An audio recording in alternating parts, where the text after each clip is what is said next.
Welcome back to A M hand writer. کیا آپ کی ہینڈ رائٹنگ ابھی تک صاف اور بیوٹیفل نہیں بن رہی؟ کیا آپ جب لکھتے ہیں تو ورڈز کا بیلنس خراب ہو جاتا ہے، یا رائٹنگ میں وہ سموتھنس نہیں آتی جو پروفیشنل ہینڈ رائٹنگ میں ہوتی ہے؟ تو یہ جو آپ اسکرین پر پریکٹس دیکھ رہے ہیں، اگر آپ اپنے مارکر سے اپنی کاپی پر اس کے ساتھ ساتھ ویڈیو دیکھتے ہوئے اگر پریکٹس کریں گے تو گارنٹی ہے اس بات کی کہ آپ کی ہینڈ رائٹنگ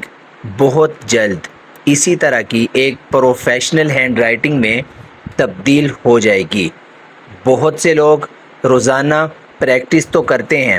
لیکن پھر بھی ان کی رائٹنگ امپروو نہیں ہوتی، کیونکہ وہ صحیح ورڈ سپیسنگ اور صحیح اسٹروک کنٹرول اور لائن بیلنس اور ایک بغیر ٹیچر کے وہ پریکٹس کر رہے ہوتے ہیں۔ اسی پرابلم کو سولو کرنے کے لیے آج کی اس ویڈیو میں میں آپ کو Urdu hand writing practice live کر کے دکھاؤں گا۔ آپ دیکھ سکتے ہیں کہ کس طریقے سے مارکر کو تھوڑا سا کرو کرنے سے ایک خوبصورت الفاظ لکھے جاتے ہیں۔ بعض دفعہ ایسا ہوتا ہے کہ لکھا ہوا دیکھ کر ہم اس جیسا نہیں لکھ سکتے، لیکن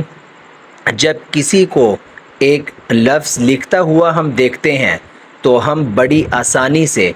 دیکھ کر ہینڈ رائٹنگ کو امپروو کر سکتے ہیں۔ یہ ویڈیوز کی جو سیریز ہے اردو ہینڈ رائٹنگ کی،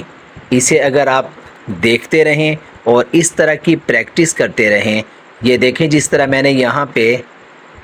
کردار لکھنا تھا تو کاف کو میں نے تھوڑا کشیدہ لکھا ہے، رے اور دال، یہ جیسے میں بہت آسانی سے ایک جھٹکے کے ساتھ لکھ رہا ہوں، آپ بھی ایسا لکھ سکتے ہیں، لیکن اس کے لیے تھوڑی سی پریکٹس کی ضرورت ہے۔ جس طرح آپ کو یہ میرا لکھا ہوا بہت ایٹریکٹیو اور سٹائلش نظر آ رہا ہے، یہ آپ کا بھی ہو سکتا ہے، یہ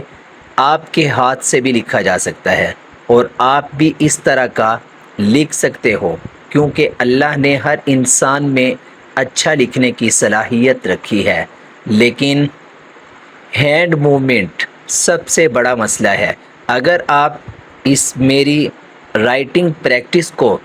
دیکھ کر اپنی ہینڈ موومنٹ پر فوکس کرنا سیکھ لیں گے تو بڑی آسانی سے آپ بھی اس طرح کا بلکہ اس سے بھی اچھا لکھ سکتے ہیں۔ تو اس ویڈیو میں خاص طور پر اب دیکھیں یہاں جو پوشیدہ کا شین میں نے لکھا ہے، اس شین کو کشیدہ کس طرح سے لکھنا ہے، مارکر سٹارٹنگ میں کس طرح رکھنا ہے، اور یہ ہے لکھتے ہوئے کس طرح سے لکھنا ہے، یہ سب کچھ اس ویڈیو میں آپ غور سے دیکھ کر پریکٹس کرنے سے درست کر سکتے ہیں۔